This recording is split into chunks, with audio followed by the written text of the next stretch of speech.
আৰু জুৰিয়া এবাৰ ৰূপহীয়া বিধানসভা সমষ্টিৰ অন্তৰ্গত এবাৰ AIDFৰ যিগৰাকী সিঙৰ বিধায়ক আমিনুল ইছলাম তেওঁ জুৰিয়াৰ পৰা এবাৰ ৰূপহীয়া পৰা খেলিব বিচাৰিছে। দূৰ ইয়াৰ বিধায়ক আছেই, গতিকে এইবাৰ আপোনালোকে জুৰিয়াত এইবাৰ ৰাইজৰ দলে প্ৰাৰ্থী দিব নেকি বা আপোনালোকে বন্ধুত্বমূলক প্ৰতিনিধিত্ব কৰিব নে কংগ্ৰেছকে এই আসনখন এৰি দিব? এতিয়া মানে আমাৰ কংগ্ৰেছ দলৰ লগত আসন বুজাবুজিৰ আলোচনা চলি আছে আৰু আমি ৰূপহীহাট সমষ্টিটোত কংগ্ৰেছে নিৰ্বাচন খেলিব নে ৰাইজৰ দলে নিৰ্বাচন খেলিব এই সম্পৰ্কে এতিয়ালৈকে সিদ্ধান্ত ল'ব পৰা নাই। অচিৰে যিহেতু আমাৰ ভিতৰত বুজাবুজি সম্পন্ন হ'ব, আসনৰ বুজাবুজি কমপ্লিট হৈ যাব, গতিকে আমি অচিৰেই আমাৰ এই ৰূপহীহাট সমষ্টিটোত জুৰিয়াত মানে ৰূপহীহাট সমষ্টিটোত মানে কংগ্ৰেছ দলে নিৰ্বাচন খেলিব নে ৰাইজৰ দলে নিৰ্বাচন খেলিব সেই সিদ্ধান্ত গ্ৰহণ কৰিম। কিন্তু মই এটা কথা সকলোকে ক'ব খোজোঁ যে ইয়াতে আমিনুল ইছলাম যে ৰূপহীহাটলৈ আহিছে, আপোনালোক সকলোৱে ৰূপহীহাটৰ পৰা আমিনুল ইছলামক বিদায় দি দিয়ক। কাৰণ যদি সঁচাকৈ বিজেপিৰ চৰকাৰ হৰুৱাব লাগে, বিজেপি হ'ল হিন্দু সাম্প্ৰদায়িক দল আৰু AIDF হ'ল মুছলমান সাম্প্ৰদায়িক দল। যদি মুছলমান মানুহে মুছলমান সাম্প্ৰদায়িক দল AIDFক ভোট দিয়ে, তেতিয়াহ'লে হিন্দু মানুহে হিন্দু সাম্প্ৰদায়িক দল বিজেপিক ভোট দিব। সেইকাৰণে মই আপোনালোকক বাৰম্বাৰ অনুৰোধ কৰিছোঁ, সমগ্ৰ সংখ্যালঘু ৰাইজৰ প্ৰতি মই হাতযোৰ কৰি অনুৰোধ কৰিছোঁ যে আপোনালোকে AIDF দলটোক সম্পূৰ্ণৰূপে এৰি দিয়ক। আৰু AIDF দলটো এইবাৰ মই ভাবোঁ যে এইবাৰ 2026 চনৰ বিধানসভা নিৰ্বাচনত তেওঁলোক জিৰ' হৈ যাব, সম্পূৰ্ণৰূপে জিৰ' হৈ যাব। যদি কিবা কাৰণত এখন আসন পায় ক'ৰবাত, তেতিয়াহ'লে একদম মনত ৰাখিব যে আমাৰ বিৰোধী দলবিলাকৰ প্ৰাৰ্থী নিৰ্বাচনত ভুল হ'লেহে কেৱল তেওঁলোকে এখন আসন পাব পাৰে। সেইকাৰণে মইতো বাৰম্বাৰ কৈ আছোঁ, যিমান পাৰি সোনকালে অসমৰ ৰাইজে, সংখ্যালঘু ৰাইজে AIDF আৰু বদৰুদ্দিন আজমলক বিদায় দিয়ে, সিমানেই অসমৰ হিন্দু ৰাইজে, অসমৰ সংখ্যাগৰিষ্ঠ ৰাইজে বিজেপি দলক বিদায় দিব। আমাক হিন্দু ধৰ্মৰ দলো নালাগে, আমাক মুছলমান ধৰ্মৰ দলো নালাগে, আমাক আমিনুল ইছলামো নালাগে, আমাক হিমন্ত বিশ্ব শৰ্মাকো নালাগে, আমাক বদৰুদ্দিন আজমলকো নালাগে, আমাক আপোনাৰ কি শইকীয়া এজন আপোনাৰ দিলীপ শইকীয়াকো নালাগে। মুঠতে আমি অত্যন্ত খাটাংকৈ আপোনালোকক কৈ দিব খুজিছোঁ যে আমি অসমত ধৰ্মনিৰপেক্ষ, শান্তিপূৰ্ণ, গণতান্ত্ৰিক আৰু কামৰ চৰকাৰ বিচাৰোঁ। আৰু সেইকাৰণে মই স্পষ্টভাৱে আপোনালোকক জনাই দিছোঁ যে ৰূপহীহাটত কোনো মানুহে আমিনুল ইছলামক ভোট দিয়া উচিত নহয়। আমিনুল ইছলামে বাৰে বাৰে ৰাইজক কৈছে যে তেওঁ ইয়াৰ মুছলমান ৰাইজৰ কাৰণে জেললৈ গৈছে, গতিকে এইবাৰ ৰাইজে তেওঁক ভোট দিব লাগে, জয় কৰাব লাগে। মানে আচল সত্যটো হ'ল যে অসমৰ মুছলমান সমাজখন বিপদত পৰিছে আমিনুল ইছলামহঁতৰ নিচিনা সাম্প্ৰদায়িক মানুহবিলাকৰ কাৰণে। AIDFৰ কাৰণে অসমৰ মুছলমান সমাজ বিজেপিৰ দ্বাৰা ইমানকৈ নিৰ্যাতিত হৈছে। গতিকে AIDFে কোনো মুছলমানক ৰক্ষণাবেক্ষণ দিব পৰা নাই, AIDFে কোনো মুছলমানক সহায় কৰিবলৈ গৈ জেলত যোৱা নাই। AIDFে তেওঁলোকে বিজেপিক সহায় কৰিবৰ কাৰণে আমিনুল ইছলামক সুধিব লাগে যে তেওঁ যোৱাবাৰ ৰাজ্যসভাৰ নিৰ্বাচনত বিজেপিক ভোট দিছিলে নে আমাৰ বিৰোধী দলবিলাকক ভোট দিছিলে। আমিনুল ইছলামক সুধিব লাগে, তেওঁক প্ৰশ্ন সুধিব লাগে যে তেওঁ ৰাষ্ট্ৰপতি নিৰ্বাচনত কাক ভোট দিছিলে, হিন্দু সাম্প্ৰদায়িক দল বিজেপিক ভোট দিছিলে নে তেওঁ আমাৰ ধৰ্মনিৰপেক্ষ দলক ভোট দিছিলে। তো আমিনুল ইছলাম যিজন মানুহে মুছলমান মানুহৰ কাৰণে জেললৈ যোৱা বুলি কৈছে, মইতো সদায় তেওঁক দেখিছোঁ যে তেওঁ সদায় সাম্প্ৰদায়িক কথা বিধানসভাত কয়, তেওঁ মুছলমানৰ কথা কৈ দিয়াৰ লগে লগে হিমন্তই হিন্দুৰ কথা ক'বলৈ আৰম্ভ কৰে।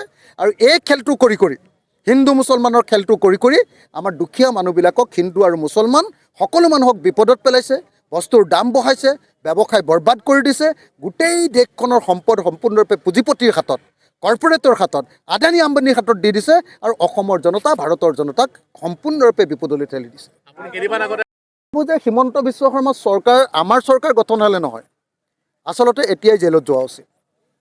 হিমন্ত বিশ্ব শৰ্মাই যিমান নিৰীহ মানুহৰ হাতেৰে, নিৰীহ মানুহৰ তেজেৰে তেওঁ নিজৰ হাত ধুলে, হিমন্ত বিশ্ব শৰ্মা যিকোনো সময়তে, মই ভাবোঁ হিমন্ত বিশ্ব শৰ্মা যিকোনো সময়তে জেললৈ যোৱা উচিত। হিমন্ত বিশ্ব শৰ্মাৰ কাৰ্যকালত ভুৱা এনকাউণ্টাৰ কৰি এতিয়ালৈকে 80জন অসমীয়াক হত্যা কৰা হ'ল। হিমন্ত বিশ্ব শৰ্মাৰ কাৰ্যকালত 283জন মানুহক ভুৱা এনকাউণ্টাৰ কৰি হত্যা কৰা নাই, মৰু মৰু অৱস্থাত আছে, যেনে তেনে জীয়াই আছে, আঘাতপ্ৰাপ্ত কৰিছে। গতিকে যিজন মানুহে ভাৰতৰ সংবিধান নাইকিয়া কৰি ভাৰতৰ দেশৰ আইনক অংগুষ্ঠ প্ৰদৰ্শন কৰি যিজন মানুহে আমাৰ দেশখনত একদম বিশৃংখলতাৰ সৃষ্টি কৰিছে, আইন শৃংখলাহীনতাৰ সৃষ্টি কৰিছে, সেই মানুহজনক জেলত দিয়াটো উচিত।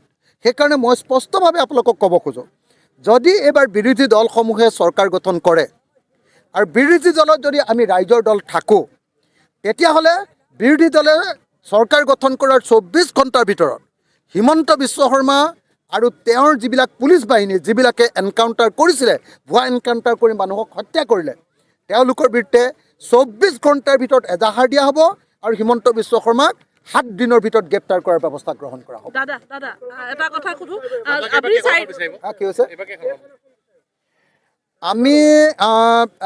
আমি অতি সোনকালে কংগ্ৰেছৰ লগত এলায়েন্স কমপ্লিট কৰিম। অতি সোনকালে আমাৰ আলোচনা চলি আছে অনানুষ্ঠানিকভাৱে।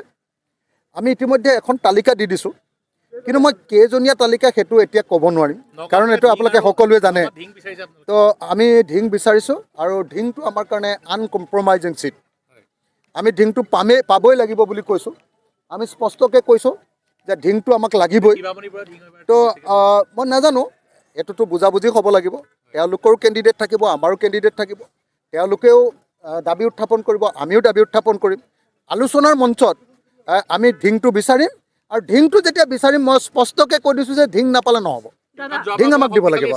ঢিঙত আমি 48,000 ভোট পাইছিলোঁ যোৱাবাৰ, ছেকেণ্ড পজিশ্যন। একদম AIDF কংগ্ৰেছ দুইটা লগ লাগি যোৱাৰ পাছত অসমত তেওঁলোকৰ পক্ষত ঢৌ অহাৰ সময়তো আমি ঢিঙত 48,000 ভোট পাই দ্বিতীয় সৰ্ববৃহৎ দলৰূপে পৰিগণিত হৈছিলোঁ। আৰু এইবাৰ ঢিঙৰ ৰাইজে আমাক জিকাবৰ কাৰণে অকল ৰৈহে আছে। সেইকাৰণে মই আশা কৰিম যে ঢিং বিধানসভা সমষ্টিটো আমি নিশ্চিতভাৱে পাব লাগিব। আৰু সেইকাৰণে আমি সংখ্যালঘু কেইবাটাও চিট, বহুত নহয় দেই, খুব কম সংখ্যক সংখ্যালঘু চিট আমি এইবাৰ দাবী উত্থাপন কৰিছোঁ যে আমাক দিব লাগে। আৰু সংখ্যাগুৰুৰ চিট আমি তাতকৈ বেছিকৈ দাবী উত্থাপন কৰিছোঁ। সংখ্যাগুৰুৰ যদি দুগুণ উত্থাপন কৰিছোঁ, তেতিয়াহ'লে সংখ্যালঘুৰ এগুণ। যদি এটা সংখ্যাগুৰুৰ মানে দুটা সংখ্যাগুৰুৰ দাবী উত্থাপন কৰিছোঁ, আমি সংখ্যালঘুৰ এটাহে কৰিছোঁ। এতিয়া মই সংখ্যালঘু এলেকালৈ যাম। সংখ্যালঘু এলেকাত বিজেপি নাই।